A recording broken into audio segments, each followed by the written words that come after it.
एकान्ते सुखमाश्यतां परतरे चेतः समाधीयताम् पूर्णात्मा सुसमीक्ष्यतां जगदिदं तद्बाधितं पश्यताम् प्राक्कर्म प्रविलिप्यतां चितिबला नाप्युत्तरैः श्लिष्यताम् प्रारब्धं त्विभुज्यतामथ पर ब्रह्मात्मने स्थीयताम् काशीक्षेत्रं शरीरं त्रिभुवनमजननी व्यापिनी ज्ञानगंगा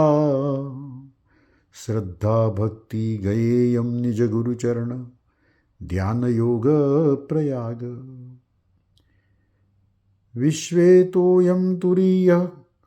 सकलजनमन साक्षिभूतोऽन्तरात्मा देहे सर्वमदीये यदि वसति पुनः तीर्थमन्य किमस्ति।